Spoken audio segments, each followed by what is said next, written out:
un proceso infeccioso. Después de la parte quirúrgica, que es lo primero, tenemos que hacer el diagnóstico microbiológico. Y es fundamental que ustedes, cuando estén en cirugía, que sea como ayudantes, como médicos generales o como cirujanos en algún momento, que tomen cultivos de las secreciones que tienen ahí, porque tenemos que guiar el tratamiento antibiótico y adicionalmente tenemos que tener un seguimiento de las bacterias que estamos teniendo. Hace 4 años el esquema antibiótico de los pacientes que tienen sepsis abdominal era muy diferente al que tenemos en este momento. Como ustedes van a ver más adelante en las diapositivas de los esquemas antibióticos empíricos, hay algunos en esas guías que ya no son útiles en nuestro sitio de trabajo o en nuestra ciudad, porque los gérmenes ya son resistentes. La E. coli, que es lo que con mayor frecuencia se aísla, en este momento es resistente a algunos de ellos, sobre todo a betalactámicos de primera generación. Por lo tanto, es fundamental que el primer lavado del paciente, cuando entra a cirugía, se tome una muestra y se mande al laboratorio para cultivar. No solamente el abdomen, me extiendo a nivel pulmonar, a nivel urinario, secreciones a nivel de pierna, sospecha de infecciones en rodilla. Siempre hay que hacer cultivos porque nos ayudan para guiar el antibiótico.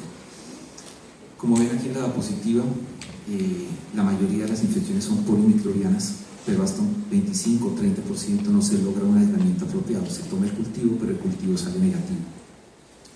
Ha habido una discusión si las sepsis abdominales adquiridas en comunidad hay que hacerles cultivo o no. La respuesta es sí. Lo que ocurre es que los esquemas empíricos son tan amplios el espectro y tienen una presentación tan alta que generalmente no determinan que no ajuste el antibiótico, pero sí nos sirve para ver el impacto de la resistencia bacteriana en esos pacientes y en esos cultivos. Entonces debe tomarse cultivo al que llega de la comunidad, y el que es a nivel nosocomial, porque es el paciente que adquiere una infección intraabdominal hospitalizado. Les pongo el ejemplo: un paciente que se hospitaliza por una neumonía, lleva 5 días hospitalizado y al día 6º hace un dolor abdominal.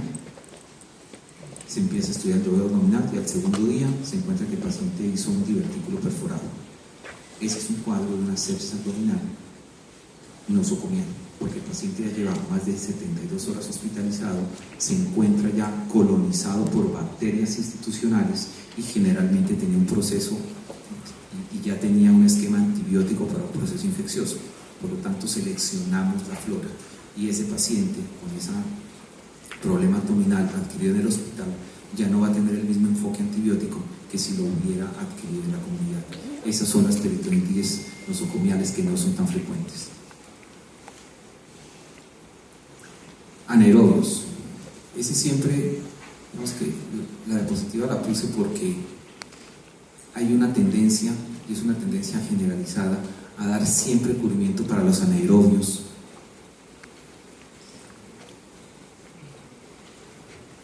Y en realidad uno no tiene que cubrir anaerobios en todo momento. Por eso que los anaerobios están siempre a nivel distal en el colon, y la mayoría de los esquemas antibióticos empíricos van a cubrir los anaerobios, que generalmente son vacíos negativos anaerobios. Por lo tanto, no tienen que adicionarle clindamicina ni metronidazol a todos los pacientes con procesos abdominales infecciosos. El crecimiento de un germen anaerobio es difícil. Cuando uno lo manda a cultivar al laboratorio, tiene que informarle al laboratorio que tiene sospecha que sea un anaerobio. Y recuerden esto: el Bacteroides fragilis, que es uno de los anaerobios frecuentes, es resistente a clindamicina, a cefamicinas y a quinolonas. Entonces, cuando ustedes dejan un esquema de cefepime más clindamicina, en realidad con la clindamicina no están aportándole nada al manejo del paciente y sí está generando mayor resistencia bacteriana. El estudio SMART es un estudio muy grande, realizado en el 2010, que lo que hizo fue monitorear la resistencia bacteriana en muchos países, y de ese estudio sacaron un resumen y un análisis de cuáles eran los gérmenes que generaban infecciones intraabdominales. El estudio SMART cubrió pulmón, orina, cubrió todos los procesos sépticos, pero pudieron separar las diferentes infecciones por sistema. A nivel abdominal ellos encontraron que la mayoría eran bacilos gram-negativos. Como ustedes se dan cuenta, el 86% es una E. coli, es una Klebsiella o es un Enterobacter. Y esta es la diapositiva del estudio SMART, donde ustedes ven que la E. coli, lo que está en gris es lo que habla de adquirir en comunidad y lo que está en negro es nosocomial. A nivel de adquirir comunidad de alcohol, como se dan cuenta, es prácticamente el 40% de los gérmenes que se aíslan. El estreptococo es un germen frecuente, y a nivel nosocomial, miren cómo el enterococo, que antes no era más del 5%, pasa a ser el 20% de los casos.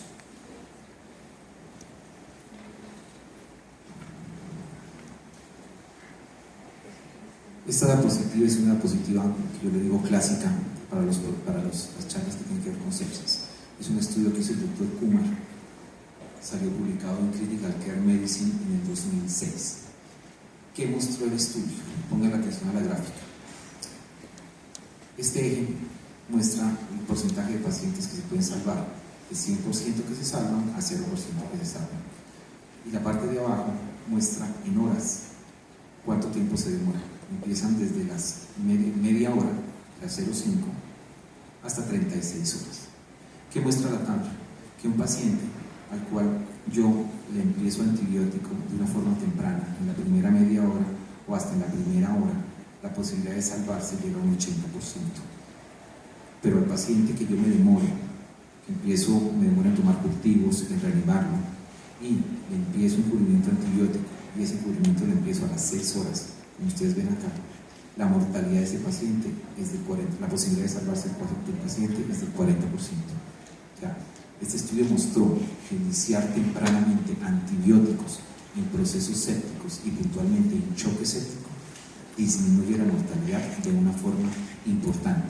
Y las tablas grises o las barras grises muestran que a las 36 horas, si yo tengo una dosis acumulada de antibiótico suficientemente alta porque lo empecé de una forma temprana, la sobrevida va a ser mucho más alta. Ocurre con frecuencia en pacientes que tenemos en los servicios de urgencias que llegan por un proceso infeccioso y séptico claramente definido. Y nosotros esperamos laboratorios, exámenes de sangre, estudios adicionales que no van a definir el manejo, pero mientras esperamos pasan las horas y cuando nos dimos cuenta pasaron de turno y pasaron 12 horas y ese paciente con 12 horas de espera, miren la posibilidad de sobrevivir, 20%. Tratamiento antibiótico. ¿Para qué le damos tratamiento antibiótico? Lo primero que hicimos fue empezar antibiótico, llevarlo al lavado, limpiar el sitio infeccioso, desbridar los tejidos, lavar al paciente, y antes de hacer eso habíamos empezado un tratamiento antibiótico. ¿Cuál es la función? Pues evitar que localmente aumente, evitar que se disemine de una forma sistémica, que hayan siembras a nivel de hígado, de vaso o hasta a nivel de válvulas cardíacas o haga bacteremia, evitar esas complicaciones tardías. Y ahí, obviamente, como lo vamos a ver más adelante, disminuir la resistencia bacteriana. La infección abdominal, a diferencia de algunas infecciones, se cataloga si es severa o si no es severa. La sepsis abdominal, que está entre leve y moderada, tiene un enfoque antibiótico diferente. Y la sepsis severa, que es la mayoría de nuestros cuadros o de nuestros casos clínicos, es una sepsis que rápidamente progresa a choque séptico. Por lo tanto, el esquema antibiótico que tiene es un esquema antibiótico amplio, alto y requiere un manejo temprano.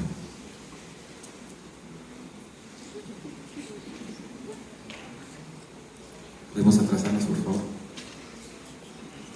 Esto es qué pacientes con sepsis abdominal nosotros podemos contemplar que son de alto riesgo. Me interesa que se acuerden de 4. O sea, cuando tengan un paciente con una patología séptica en abdomen, sea un apéndice perforado, una vesícula perforada, un colon isquémico, piensen si el paciente llega en shock, si es mayor de 70 años, si tiene una inmunosupresión, ya sea por una patología hemato-oncológica o por un medicamento inmunosupresor, o si llega el paciente, se lleva a cirugía y se encuentra una peritonitis de 4 cuadrantes o una peritonitis global. Esos son pacientes de una severidad alta. Y eso es la mayoría de nuestros pacientes. El otro predictor es el tiempo, que no aparece acá.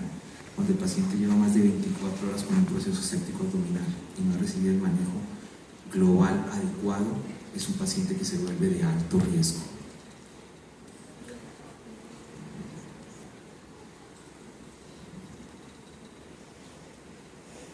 Estos son los antibióticos. Antes pensábamos que los antibióticos eran los superpoderosos. Ustedes se dan cuenta que no, que hasta en las tiras cómicas todos tienen una vulnerabilidad. ¿Qué ha pasado con los antibióticos? Los antibióticos, tenemos gérmenes multiresistentes, tenemos tiempos inapropiados de manejo y tenemos dosis inapropiadas de manejo. Y aquí están los enemigos de los antibióticos. Eso le pasa. Tenemos acá los primeros enemigos, que son empezar tardíamente el antibiótico, empezar con dosis inapropiada de antibiótico, escoger inapropiadamente el antibiótico y finalmente la resistencia bacteriana. En este momento, a nivel mundial y puntualmente local, la resistencia para antibióticos de amplio espectro es muy alta. Hemos llegado al punto de tener hasta 46% de gérmenes productores de beta-lactamasa para E. coli. Lo normal, o lo que uno veía en la literatura, era 10%. Hablaba que un hospital tenía riesgo, o era un hospital con una infección muy alta cuando tenía 20%. Pero en algunos aislamientos locales hemos encontrado hasta el 46% de E. coli productoras de beta-lactamasa. ¿Eso qué quiere decir? Que si nosotros a esos pacientes con E. coli productora de beta-lactamasas le ponemos ceftriaxona o le ponemos efepime, indefectiblemente no va a funcionar. Por eso yo siempre les digo cuando estoy en urgencias, en este momento en la ciudad, una infección urinaria no la podemos empezar con ceftriaxona ni con ampicilina sulbactam, porque hay un 50% de posibilidades que usted fracase con el esquema antibiótico. Así de grave es. Usted condena a un paciente a una alta posibilidad de fracasar en el tratamiento cuando escoge mal el antibiótico. Y el otro punto que quiero aprovechar para decirles a ustedes es que no solamente escoger el antibiótico apropiadamente, sino ponerlo en la dosis apropiada. En este momento tenemos que utilizar antibióticos a dosis altas. Y en las primeras 72 horas de un paciente con infección severa no es apropiado empezar con ajustes a la función renal. Ocurre muchas veces, y les pongo el ejemplo de ampicilina sulbactam. Si usted va a usar una ampicilina sulbactam, no puede empezar con una ampolla cada 12 horas porque el paciente tiene falla renal crónica. Probablemente esa dosis es insuficiente para un paciente con un proceso séptico o con un choque séptico. Utilice la dosis más alta, 3 gramos cada 6 horas, y después de 48 o 72 horas disminuya si lo desea o ajuste la dosis. Pero cuando ustedes ponen antibiótico en una dosis muy baja, no es suficiente para erradicar la bacteria. Acuérdense que en la sepsis el espacio intersticial aumenta, el volumen que tiene el paciente por el agua que se ha extravasado de los capilares al intersticio es mayor. Por lo tanto, el antibiótico tiene que salir del capilar venoso, pasar por el intersticio y llegar hasta la bacteria, que es donde está ahí, cuando son bacterias extracelulares. Pero si usted tiene aumentado el intersticio porque tiene agua, porque tiene secreción purulenta, el antibiótico no llega. Y si usted le pone una dosis más baja de antibiótico de la que debe tener, tampoco funciona. Entonces, la recomendación es antibióticos apropiados, dosis apropiadas y empezarlo de una forma temprana.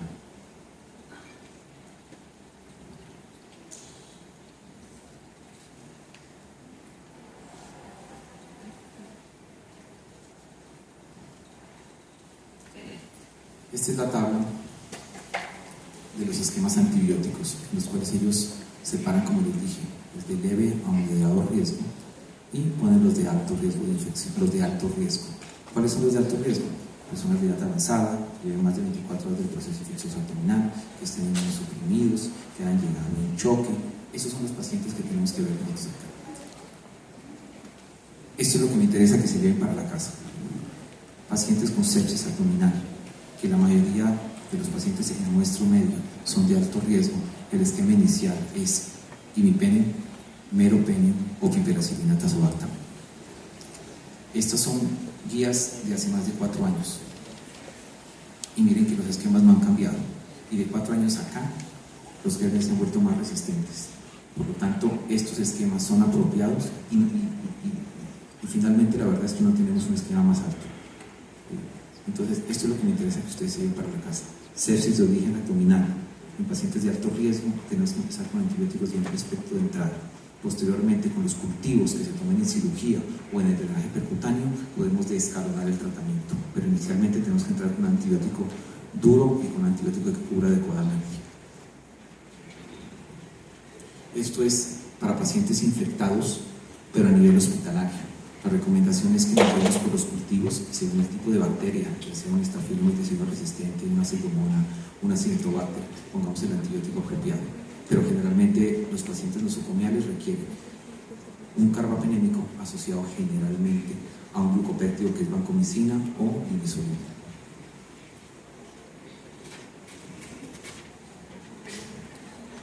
No todos los pacientes con un proceso inflamatorio o infeccioso leve abdominal requieren tratamientos prolongados. Y ya vamos a hablar de los tiempos. Si el paciente llega con una injuria de colon generalmente penetrante y se corrige en menos de 72 horas, no necesita 7 días de antibiótico ni 10. Requiere simplemente una dosis de profilaxis, que generalmente son 3 dosis, y no es necesario más tiempo. Si el paciente tiene una peritonitis que no es comprobada, que no es severa, no tiene gangrena, no hay perforación, no hay absceso, simplemente es el esquema antibiótico profiláctico, o una colecistitis aguda sin tener signos de piocolecisto. Esos pacientes requieren solamente 3 dosis de antibióticos y no más, porque el manejo principalmente es mecánico del foco.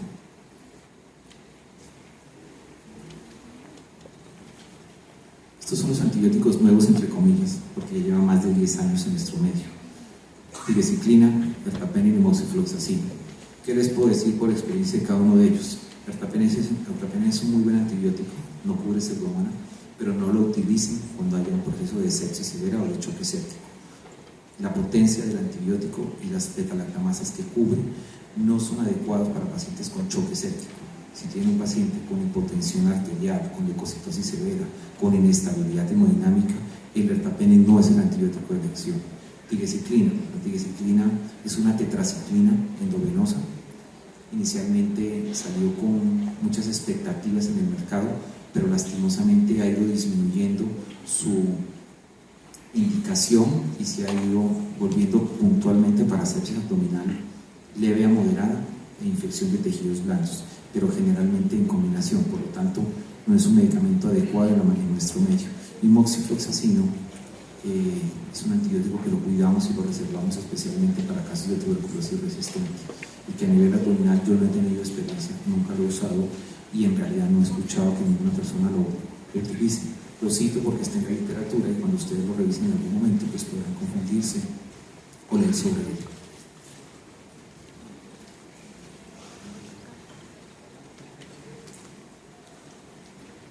Duración del tratamiento antibiótico.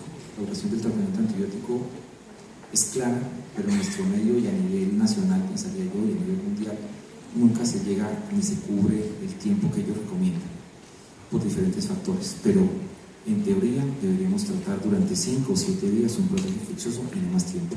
A nivel de abdomen, se llegó el paciente, se operó, se lavó, se cerró la cavidad abdominal, ha evolucionado bien, se da el antibiótico por 7 días y suspende.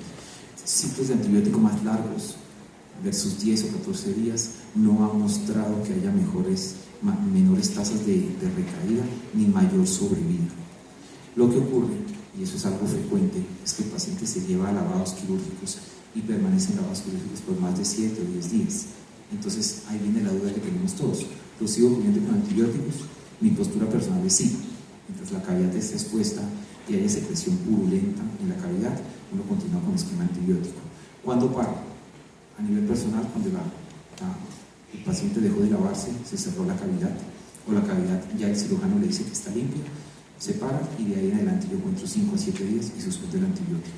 Pero lo importante es que tengan un tiempo definido de cuánto tiempo le van a dar, porque no es adecuado, como veo con alguna frecuencia, que desde 21 días de tratamiento 28 días. En realidad no están mejorando la sobrevida del paciente y se están generando un gran impacto a nivel de resistencia bacteriana. Tratamos el enterococo. El enterococo es un germen que principalmente está a nivel del colon. La pregunta viene porque no todo cubrimiento de sepsis abdominal debe asociarse con vancomicina. En algún momento hubo la tendencia que se adicionaba piperacilina a los pacientes con infección abdominal adquirida y le ponían vancomicina. Eso no es apropiado, puesto que el enterococo no es un germen adquirido en comunidad, generalmente es nosocomial. Se puede adquirir con múltiples lavados quirúrgicos y se requiere generalmente que haya un aislamiento bacteriano para que se pueda adicionar el cubrimiento para cocos grapositivos. Hay que tener en cuenta pacientes inmunosuprimidos o que tengan válvulas protésicas o que han recibido previamente antibióticos que seleccionen de esta forma. Cándida. Tampoco se debe cubrir empíricamente. Cuando el paciente llega con una sepsis abdominal, se debe dar tratamiento principalmente para vaciados remediativos aerobios. La cándida solamente la cubrimos en algunas peritonitis terciarias o cuando tenemos un aislamiento inicial de cándida, como el caso que les conté al principio. Conclusiones. Las infecciones intraabdominales tienen una mortalidad elevada. Debemos buscar cuál fue el origen, si es un apéndice, si es una vesícula, si es colon, si es isquemia, si es un divertículo perforado, si es asociado a terapia dialítica, si es una bacteremia espontánea en un paciente con falla hepática. Se debe tomar siempre control de la fuente, se debe realizar siempre un cultivo del área y lo ideal es que sea en el drenaje inicial del paciente para poder guiar el tratamiento antibiótico y tener un background de epidemiología de las bacterias. La mayoría de las infecciones intraabdominales que vamos a tener son adquiridas en comunidad y necesitamos un tratamiento antibiótico temprano, adecuado y con una dosis elevada o con una dosis máxima del paciente. Obviamente nosotros no utilizamos medicamentos nefrotóxicos en pacientes con falla renal o pacientes con riesgo de falla renal. En general los betalactámicos no tienen un problema del funcionamiento renal, entonces no es una preocupación de ustedes a un paciente con una leve función renal elevada empezarle una dosis alta de imipenem o de meropenem o de doripenem. La recomendación mía es póngale dosis altas al principio. Y el cubrimiento de monoterapia, que son carbapenémicos o cupirtazo, debe ser el esquema inicial en los procesos infecciosos adquiridos en comunidad graves, que es la mayoría de los procesos que tenemos en urgencias. Nosotros, como médicos, algunas veces podemos curar. En la mayoría de las veces debemos quitar el dolor, pero siempre debemos acompañar. Y esa es la única forma y el único modo que, acompañando a los pacientes, seamos en realidad los superiores para los pacientes y para las familias. El ser buen médico no implica conocer mucho ni saber mucho, implica principalmente acompañar al paciente y acompañar a la familia de una forma desinhibida y completa.